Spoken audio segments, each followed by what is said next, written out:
afternoon, everyone. I'm Allison Land, Commissioner at the Department of Behavioral Health and Developmental Services. Unfortunately, was not able to get my camera to work, but it's great to be here and at least to be able to listen and hear you. I can see others, but you can't see me. So it's great to be here today, and I'm looking forward to the discussion with my fellow panel members. Without a doubt, COVID-19 has exacerbated existing mental health and substance use disorders and contributed to the emergence of new behavioral health challenges for thousands and thousands of Virginians. This pandemic is going to leave us all, both individually and collectively, with some lasting impacts to our mental health. This panel discussion will discuss the impacts of a year of COVID on our mental health and look ahead to how the system and our society will respond. I want to introduce my fellow panelists. First, Dr. Bethany Teachman from the University of Virginia. Also, Kevin Roy, Chief Public Policy Officer at Shatterproof, and Delegate Rodney Willett, who's representing Virginia's 73rd House District. Dr. Teachman, you will be our first speaker. Welcome. Thank you so much, Commissioner Landon, for the opportunity to speak with you all. Let me just share my screen here. All right, are you able to see my slides? All right, sorry about the technical difficulties, everybody. It's a pleasure to have a chance to speak with you all. My role on this panel was to kind of set up a little bit about kind of the scope of the challenge and sort of the need for innovative solutions, and then thrilled to turn it over to my fellow panelists who are going to talk about some of the things that are happening in the state to try to address the needs right now. But of course, the needs are pretty great. So if you look on the left side of the slide, even prior to COVID, it's important to understand the scope of the mental health challenges that we were facing. So I'm going to use anxiety disorders as an example because I think it's pretty, first of all, it's highly prevalent, and it's also pretty typical of sort of some of the issues in this space. So approximately 1 in 4 people will have a lifetime experience of an anxiety disorder. And this was prior to COVID. So again, we're dealing with high rates among our community members even before COVID hit. And of course, adding in all of the stresses that COVID has brought in the last year has really increased that. So data from the summer of 2020 suggested that about 40% of US adults were reported struggling with mental health or substance use. So we can see very high numbers there. And again, each study gives you a slightly different number, but you get the sense of kind of the challenges here. What's important to recognize is that there's disparate impact, right? So we know that certain communities have been particularly hard hit by COVID, and we're seeing higher rates of mental health challenges in certain communities of color, in folks who are in positions of being caregiver roles, in people who are frontline workers. There's a number of groups that we know have been hit especially hard during this time. So I think, a big part of our conversation has to consider how are we going to meet these needs of these particular communities that are having this disparate impact. Looking particularly at data in Virginia, this is data from the Kaiser Family Foundation analysis, and looking at Virginia, you see that it's pretty representative of the United States in general in terms of adults reporting anxiety or depression symptoms. And this was taken in the fall of 2020. I know Kevin's going to talk with us a fair bit about substance use, so I'll just, give a brief note saying we know that there's elevated rates of drug overdose deaths in the state over the past year. So we're seeing in many different regions that we have, pretty significant challenge. And this is a big change from where we were at previously. So again, while the problems were huge before, you can see this leap from 10% in 2019 up to 34% at this time in 2020. So big shifts that are happening right now, and really concerning ones. One of our data sets, this is from it's a website that we run called the Mind Trails Project, where we deliver anxiety interventions for people. But we did some modifications when COVID happened and have been collecting data to sort of see what is the impact during this time. And so while this isn't a representative sample, I think it's informative to see, when we ask people what are the different ways that COVID is affecting you, notice how high the effects on emotional well-being are in the space. So 4 would indicate sort of no change as a result of COVID. And what we're seeing is across the board, across all these different domains, pretty significant impacts. But really what's standing out is, of course, those losses of events and effects on work and things, but that emotional well-being piece is really high. Now, again, I want to be clear, this isn't a representative sample, so we need to interpret it with caution, but it points out the challenges that people are experiencing right now.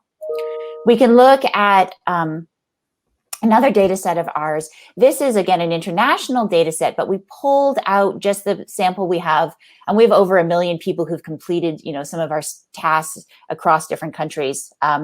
But we also have zip code data, so we can pull out who are the Virginia responders. So this is a few hundred people taken in Virginia, and what we see is when we look at that emotional well-being question, say, so how has your emotional well-being been affected as a result of COVID-19? What you see is about 2/3 of people are telling us that there's a negative change in their emotional health right now. So again, very widespread impact. The critical piece that I hope we can talk about is that most people aren't getting help. And that's really where we have an enormous problem that we're facing. So again, this was a problem prior to COVID that has been exacerbated during this time. So numbers are going to vary depending on which study you look at, but approximately, 1 in 3 people who need mental health services are getting them. And that number goes way down when you ask, are you getting what we would describe as minimally adequate treatment? In other words, a sufficient dose of an intervention that the research says is likely to be helpful for the problem you're dealing with. Numbers go down even further if you look at underserved populations.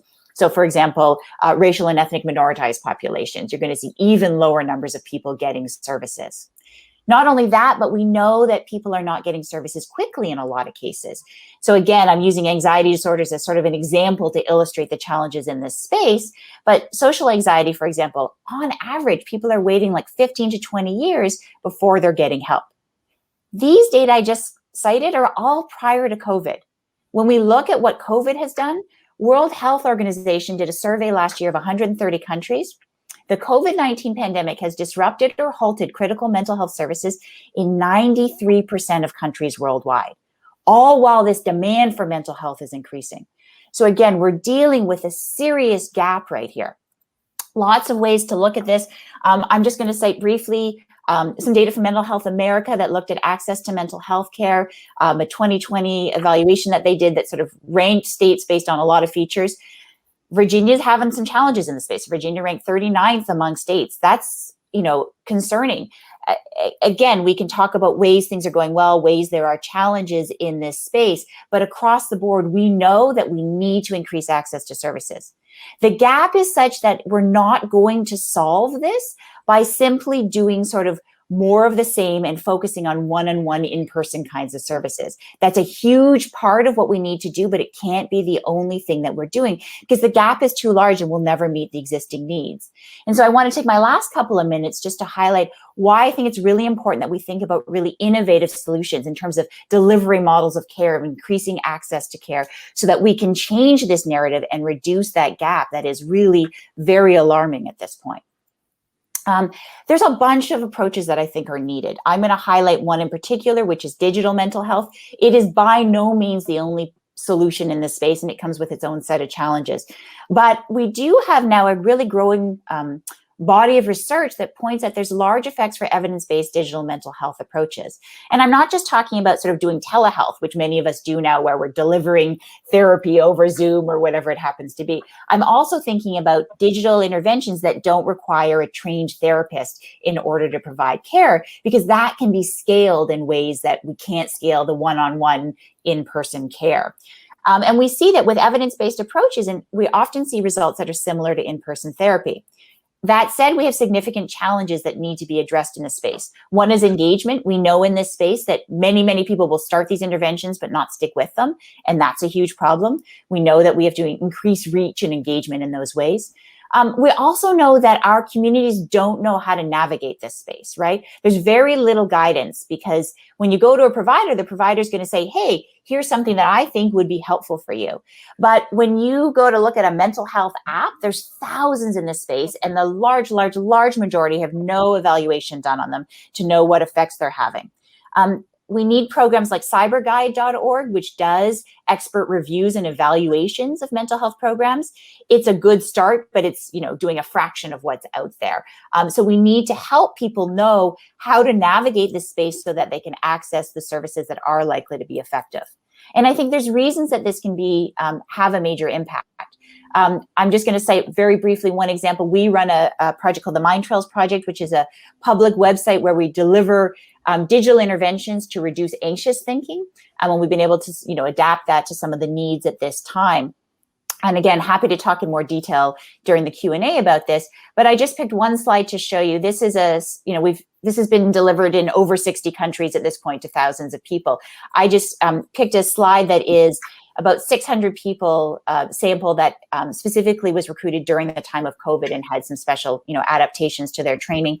What we see is the reduction in anxiety with quite brief interventions. So this is under 2 hours of total care that they're doing, and it doesn't require a trained mental health professional to deliver this kind of model. What you can see that even doing psychoeducation helps, but doing our program to reduce anxious thinking is bringing people down. And on average, we're seeing that people are ending up now below the cut points of what we would typically see for an anxiety disorder. So I don't want to oversell this. I don't think this is the answer to everything, but I do think what we really need to do is kind of change the narrative a little bit here. We know that people are struggling, and we need to think about how we bring help to them rather than waiting for them to come to us if we want to be able to address the needs right now. So obviously the physical distancing and social distancing has created huge barriers, but really a lot of those challenges existed even before COVID. This has exacerbated those challenges. We've had a need to really innovate in this space and change our delivery models for a long time if we truly want to increase access to care. I happen to highlight digital mental health. It is not the only option. You're going to hear about a number of approaches, hopefully today. And I think there's so much that can be done with integrated care models and really delivering care where people are already going. So much that can be done with looking at what we call non-specialist providers. So working with people who don't have the same training as a PhD level or master's level mental health professional, but the data really shows they can effectively deliver elements of care for common mental health issues and get really strong results. Having peers, having community members, having people who are embedded where people are actually living and working is going to make a big difference. So with that, I'll turn it over. I believe, Kevin, you're speaking next to kind of put a spotlight particularly on the area of substance use and the challenges we face there. Thank you all, and I look forward to the continued discussion. Great. Thank you, Bethany. Really appreciate that. And thank you to the State of Reform for hosting this meeting and the invitation. What I'm hoping to accomplish, as Bethany said, is really build on and frame out a little bit further the SUD aspects. One, in terms of the addiction crisis. Two, in terms of some of the innovative models that are out there, particularly around payment, around integrated care. And then thirdly, some of the solutions that are enablers of that. So first on the piece, in terms of the SUD crisis, as I think Bethany said it quite rightly, there was a mental health and SUD crisis prior to COVID. And it's obviously been exacerbated. Just to put this all into perspective, there was about 70,000 deaths from overdose in 2019, the year that ended 2019. That is now likely in the year that ended September of 2020, the full calendar year, was more than 87,000. So just to give you a sense of how, from a death perspective, overdose death perspective, it changed in 1 year. To put that in further context to the point of that Bethany made about there being an existing crisis, prior to that, as recently as 2000, about 15 to 17,000 people a year died of overdose. So in a relatively short period of time, we've had this tragic growth in overdose deaths in this country. And as she said, Virginia is representative of that from a number standpoint. But we've seen it grow by the amount of total overdose deaths just 20 years ago or 20 or so years ago in 1 year because of the crisis. So there's a couple of different pieces at play here, but it was a grave problem prior to COVID, and it's gotten much worse in this short period of time, and that behooves us all to really attack this aggressively. So the second point is, some of what we've seen, and Virginia's been involved in some of the innovations around payment and trying to incentivize, better care and integrated care through payment. So, for example, I suspect a lot of the people watching this are aware of the ARTS program that was, developed to use waiver dollars, Medicaid waiver dollars, and state opioid response dollars to really encourage a preferred model of care in the primary care setting. Encourage doctors to get trained on substance use disorder and to treat OUD in particular, and they saw a lot of benefit from that, as well as to develop the addiction specific treatment models there. So just a couple of numbers saw The Medicaid population increased, was from 40 to 49%. The overall treatment of SUD through this was doubled, is my understanding, based on last review of the program that VCU did that I saw. So we've been encouraged. My point is just to say, I think Virginia's been, innovative in that respect, and something we tried to look at as a foundation was, how do we take what a state like Virginia did and some other states, Missouri and others, have done around payment, and build a simpler, if you will, and scalable solution, so that states that weren't as already invested could maybe take some of the learnings from there. And pretty quickly, we settled on a proven model called the collaborative care model, which is an integrated care model with more than 70 randomized controlled trials, very well studied around mental health. And there's some good studies for addiction as well on it, for both OUD and for alcohol and others. So we looked at that as a really simple way. In simplest terms, it's a simple model that has, a primary care doc, a care coordinator, and then a specialty consult that is engaged. And some of the innovations because of COVID around telehealth have made all that a little bit easier. But there's existing codes for it. 16 or so Medicaid agencies already cover it. A number of commercial plans already cover it. And so that's a really simple solution that a state like Virginia could adopt to try to build out the primary care expertise or really accessibility to mental health and SUD treatments through the primary care setting. Because one thing we've learned through the crisis is that one, there aren't enough resources, as Bethany said, and so to the extent that we can grow or extend the existing providers, be it primary care or nurses or others that are serving the primary care setting, by giving them tools to specialty resources, the better. And so that's a proven model that does that. A critical element of it is measurement-based care. So there's digital devices that make that done better, resources that help primary care practices do that better. So there's solutions that exist to do that. But just measuring whether someone's improving their care, either on a validated mental health indicator, or there's some developing and pretty good indicators around addiction as well. Just measuring care, the research shows improves care, because everyone's more focused on whether the patient's improving or not. So anyway, that's a model that we think actually builds on some of the things, or I should say more than builds, but really is able to translate some of the interesting things that I think Virginia's already done through their waiver program to other states in a really kind of simple way.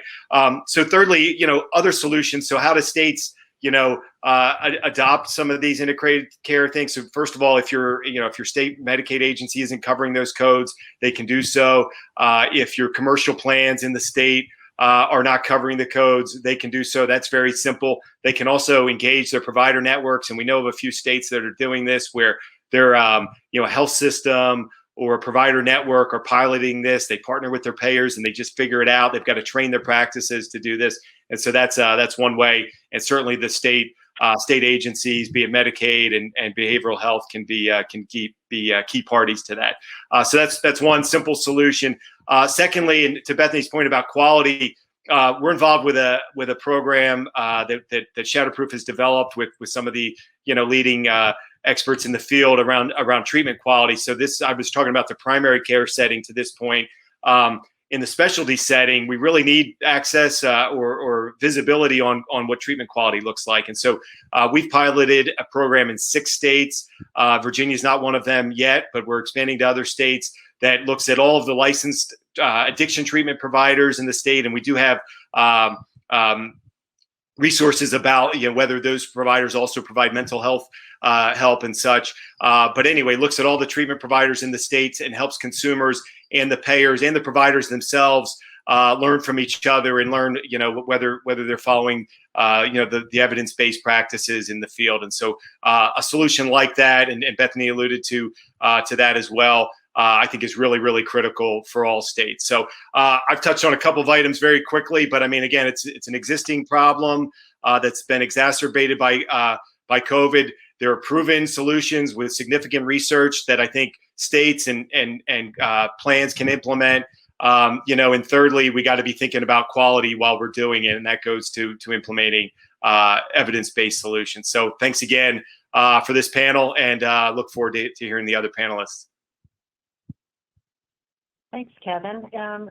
Allison Land is back here again and wanted to share in my section kind of about our system of care, behavioral health system of care, both the public and private, as well as the significant service delivery impacts that were experienced because of COVID, and the types of things that we're working on at the state level to improve access to care, quality of care, and as Kevin mentioned, with the ARTS program for the substance use disorder, we also have a new program that's coming. It was called Behavioral Health Enhancement and now has changed to Project Bravo, that will be for building that continuum of care and the appropriate rates to make sustainability appropriate for the payer and the rates for the providers to come into the system and provide the care and the access.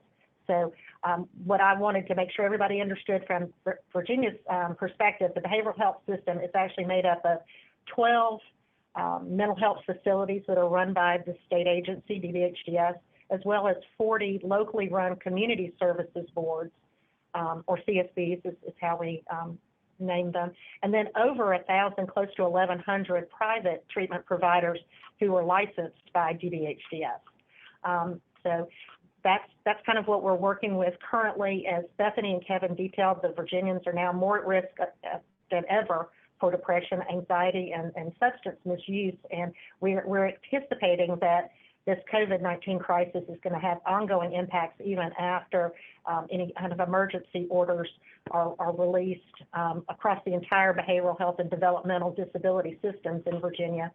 And as I said, we've seen significant service delivery impacts. Our 40 CSBs have worked very hard to continue delivering community services and code-mandated services during the pandemic. They've been able to really prioritize those code-mandated services and have increased their telehealth. They were able to quickly pivot to telehealth to ensure that most of those services did continue. And we're working with them now on plans to help restore the in-person face-to-face services as we're getting the vaccine out. We're also still building out more services at the CSBs through Step Virginia, which requires all CSBs to provide access to a mandated set of services, which we hope will help meet the emerging need. And there are 9 of those services. And so we have some fully implemented, some are being implemented during this biennium with funding support, and then we have the last 3 will be in the next biennium. There are also, as I said, over 1,000 private providers that are continuing to provide many types of mental health and substance use disorder treatment services, but we've lost a lot of access to services, but we're getting what we can be done using mostly telehealth. And we've actually, in our facilities, have gotten really, really good at aggressive infection control, but we're still seeing some outbreaks. And we're, of course, at 100% of capacity or over most days. And so when you get an outbreak, it can be really serious. And also, when we have to close those, if CDH asks us to close based on the level of outbreak, we'd have serious ripple effects for law enforcement and emergency rooms, where those folks who are in crisis and are needing a bed and waiting for it to be admitted are boarding, and sometimes for many hours or days even. We have seen some bright lights. One is that we've had a number of federal grants to address the impacts of COVID, and they largely fund direct treatment. And so we've been able to get grants that help CSBs provide more mental illness and substance use disorder services, grants that help with the telehealth for people with mild to moderate mental health and substance use disorders, also funds for helping our healthcare workforce cope with stress, anxiety, and substance misuse that we're seeing because of the pandemic. And for people that are already struggling with the disease of addiction, that loss of face-to-face peer support services during the pandemic was also a real problem that we identified. And we're continuing to expand our work around the substance use prevention. And some examples of that are, we were just recently awarded just under $53 million in a federal grant to help fight the opioid epidemic, as well as stimulant use issues. And that will be invaluable as we fight the many impacts going forward from COVID-19. Also, we have the Revive program, which teaches anyone to administer naloxone to help reverse the effects on an overdose until emergency services can be accepted. And then we also have community coalitions that have been developed, which are being mobilized in both large and small rural and urban communities that are helping to prevent substance abuse and reduce risk factors for substance abuse. So those are a few of the programs we're advancing to help beat what we know is going to be at that growing demand and what we're seeing as a growing demand. We've also been very grateful to the governor and the General Assembly for supporting funding in the budget that helps us increase these behavioral health services to meet the needs and to support overall the improvement to the system, both from a quality and a quality by supporting those evidence-based practices. But the reallotment of the monies in the biennial budget was so needed and so appreciated. I know that everybody saw when we had the concern over what the revenue projections were going to be. We had a lot of things unallotted, but in the special session and in this next session, we were almost fully reallotted. So that was wonderful. And that helps us with services such as the Virginia Mental Health Access Program, BMAP, the Adverse Childhood Experiences or ACEs programs, permanent supportive housing, many others. And getting that reallotment either in the first year, this year 21, or the second year of the biennium is just going to really be helpful. And then also the funding to support the overall improvement of the behavioral health system, the Step Virginia that I talked about, the crisis system transformation that we're undergoing, Project Bravo, the behavioral health enhancement, Marcus Alert. We got reallotted for rate increases that really support our developmental services system and are truly critical for true and lasting system improvement to the entire system of care. And then finally, I just wanted to end with some of the resources that we've been able to provide. We did get a FEMA grant to create the Virginia COPES Warm Line for Virginians who are struggling. And that we've put out a lot of information on that, but just to give the number one more time, 877-349-6428. And we can share that maybe in the chat box after I finish speaking. We also seeing a lot of relapse for folks with addictions, and we've updated and have a full operating Curb the Crisis website, and that's at www.curbthecrisis.com. It's run by DBHDS through a federal state opioid response grant, one of the SOAR grant fundings. And even though we're seeing that the work's getting even more challenging, the Commonwealth, our CSBs, and private providers are continuing to work hard to meet the needs throughout the pandemic and beyond. So I'll stop there. Delegate Willett, you're up next. That's right. Thank you, Commissioner Land. It's great to be with all of you this afternoon. And I'll start by saying I am not a behavioral health professional, but I'm certainly really passionate about these issues. It's unfortunate that my experience with family and friends who've had struggles is not uncommon.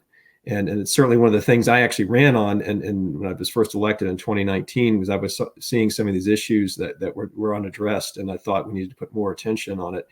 And I think the good news is that here we are today with the conference focused on these exact issues, and I think more and more people are willing to talk about it, because as Bethany's statistics confirmed, what we were suspecting is that we had issues before COVID, and they've been exacerbated, and the numbers really do speak for themselves. So I'm fortunate to serve here in the 73rd House District. This is parts of Western Central Henrico County, and then I'm on the Health, Welfare, and Institutions Committee, which is our health committee, and then I actually chair the Behavioral Health Subcommittee of that. And again, I have a particular interest in that, and obviously that's the committee's focus, and I'm fortunate to work really closely with Commissioner Land in her office.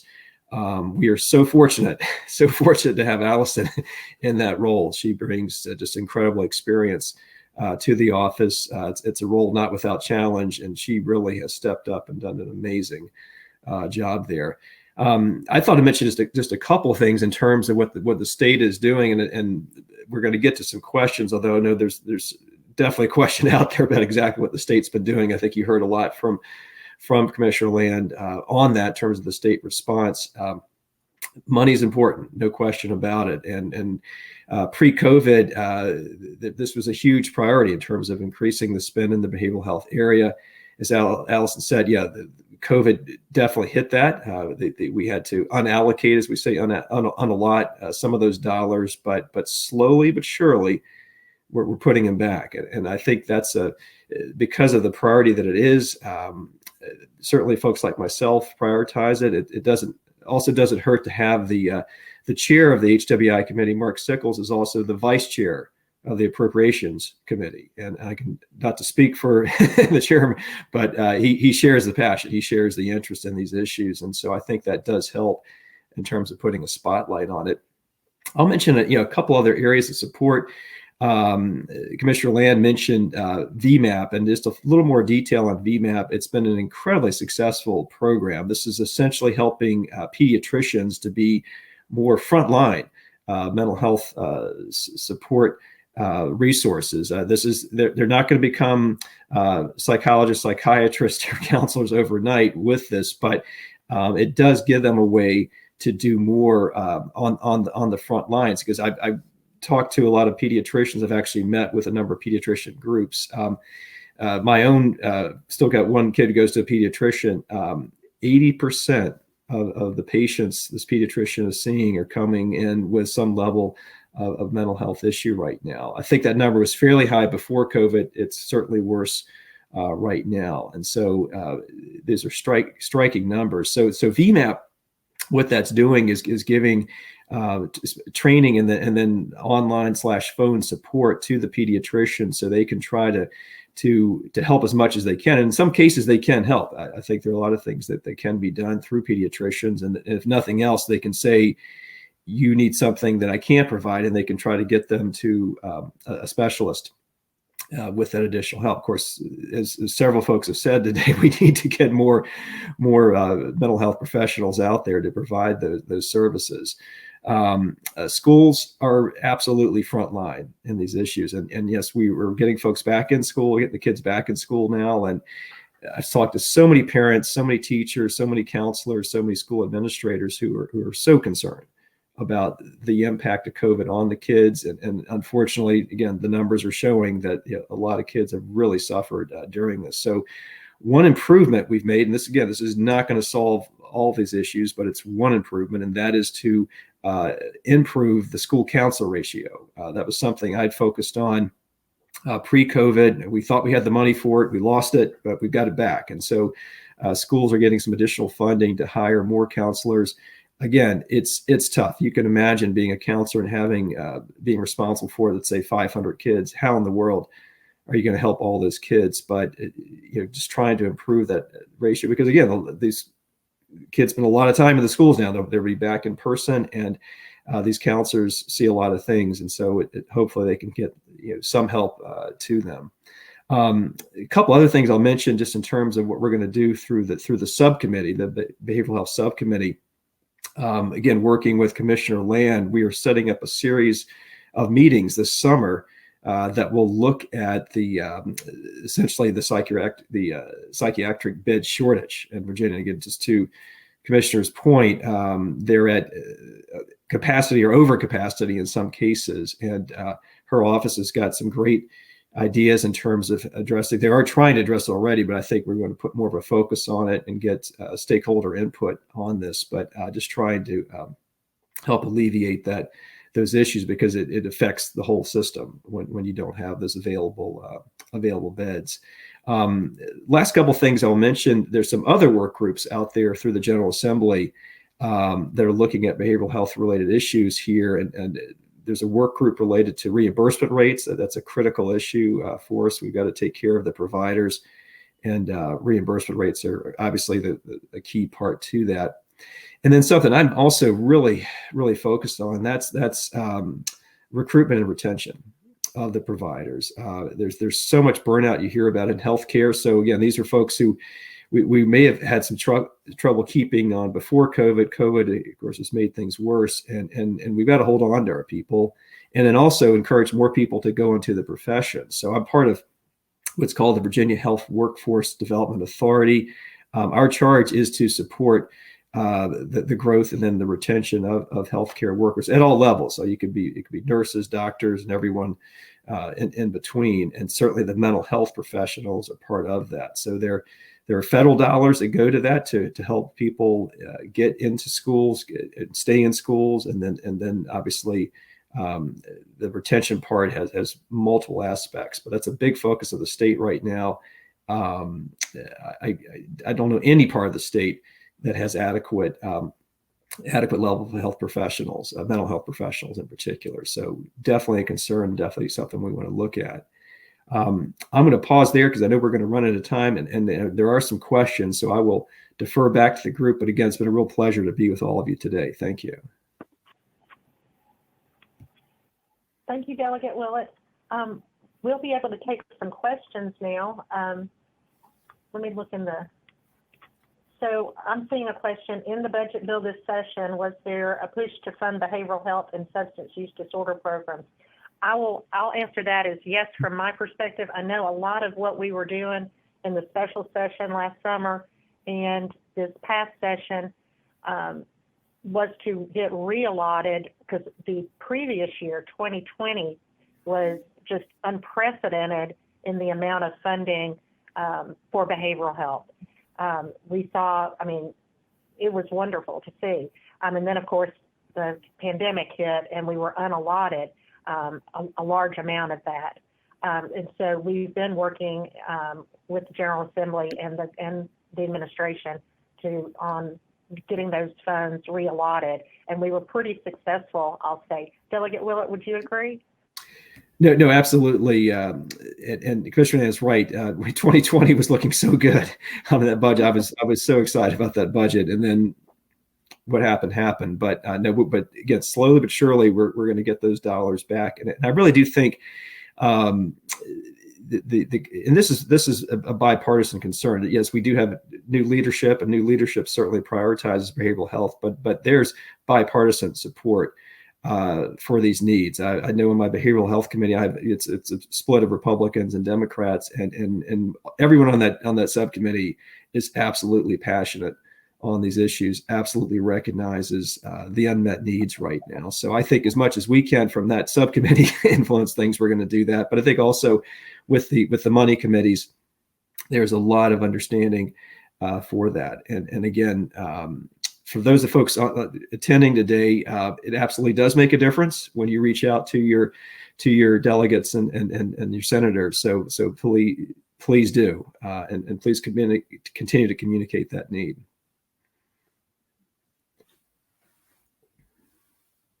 And I'll say also to Allison, we saw large amounts or funding that came through any of the CARES or the stimulus monies that we worked hard to make sure that our behavioral health providers were seen as, essential health care and frontline staff so that they could get, some of their costs related to, hazard pay, PPE, testing, all of that covered. And so we were very thankful around that. Of course, hoping for more, we didn't get all of our costs covered, but very thankful for being appropriations being made to DBHDS and us to be able to pass through to some of and through others to the providers.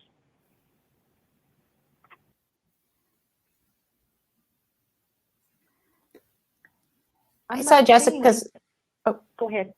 I was just saying, I saw Jessica's question that was moved to the answered column. I think it's worth talking further about that question about sort of what will care look like after the pandemic ends. And it's going to be very hard to define when after starts, but at any rate, over time. And I think in addition to the issues that have been raised, I think it's going to be really important that we think about issues of stigma of seeking care and how we can sort of make changes in that space. I think we actually have a window of opportunity here. People have actually started talking about mental health much more widely and openly, I think, during this time. And so that creates a window for us to think about how can we normalize that and make it okay for people to seek care. I mean, that number I showed you for social anxiety of 15 to 20 years before people on average were seeking help, that's a devastating number. Kevin knows well in the substance use field, we have all kinds of issues in that space, right? Of it being a long time before people are getting help. And so again, I do think we have a kind of window of opportunity here. We've realized that there are different models of ways we can deliver care because we were forced to, and we've realized that people are hungry for this conversation because the mental illness has been there. We're now just talking about it in a different way. And so I hope that part of our discussion of how we look at care afterwards really tries to capitalize on the opportunities this moment can present along with its many challenges. Yeah, I was going to pick up on 2 points that Bethany made. I think spot on in terms of stigma. We know that SAMHSA does an annual survey that stigma is one of the leading reasons that people don't seek treatment. It's just it's not accepted in society, even though we now think of and know that SUD and mental health are more chronic diseases, the way that other chronic diseases need to be treated over time. So I think there's a role for stigma. And we've done some pilot work in Pennsylvania, for example, on what does a more localized, working with local groups, anti-stigma campaign look like. There's also the stigma around treating addiction, and this goes back to some of the things that I think Virginia's done really well about reaching out to providers. Sounds like you're doing that with Project Bravo as well. And making a broader base of providers interested in treating mental health and addiction. That's the only way we're going to solve this, is if you can treat the disease earlier in the disease state by someone that is closer to the person, a primary care person where they already have a relationship and trust and can maybe treat it earlier on.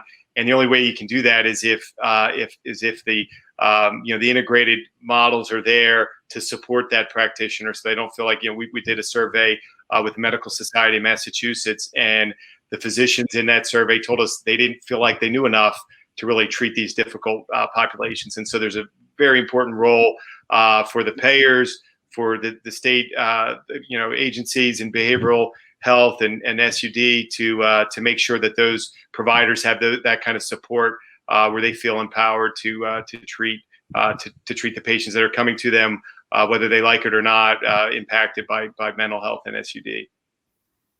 Yeah, and I'm so glad Kevin just made those points. And I just speaking for Henrico, I met with our police chief just last week, and we were talking about some of the substance abuse issues and whatnot, and the things they're seeing, overdose cases and all that, and it's everything you said and then some. It really is unfortunate that there's just been a huge spike. So we've got a lot to do there, no question. I think we can increase who can do that work, though, right? So behavioral health professionals are a huge part of that, clearly. But faith leaders, not just primary care, all of people who are interacting with folks in these ways where they're hearing about these problems have that opportunity to be a first point of connection. Like, we need to help people be ready to help people more effectively. It doesn't mean they become the therapist or the counselor, but helping them to be a source that can help with those connections. I mean, we've got so many people that are kind of in these positions where they really are the first point of contact. It's not, by the time somebody gets to a psychiatrist, they've had to go through so many stages and hoops to get there. We need to really arm people at the early stages who are having, those opportunities to intervene. I mean, there's amazing data showing getting hairdressers to talk to people about getting healthcare screenings for real is can have a real, so we just have to change, having things in people's, when they go to CVS, there's an opportunity there. We just have to get it to people instead of waiting for them to come to us if we want to increase access. Yeah, maybe I'll pick up on another point that Delegate Willett had made earlier about schools, and it's not just prevention from a don't do drugs or kind of perspective, but if we think about it as a more holistic, there's a lot of research around sort of basic life skills, education, and strong foundations of mental health, and health from a healthy standpoint, how that prepares one when they do face struggles and such, and sort of the earlier we can share those again tools for people to have on their own, and for those that they come in and act with. I think about the kids I coach in youth soccer and things like that. We're all kind of dealing with this new situation where kids are under a different type of strain than they have been before because of the disruptions with school and with their friends and such, that we really need to realize that there's a need for everyone to be aware and empowered to whatever extent they can be, and also importantly aware of what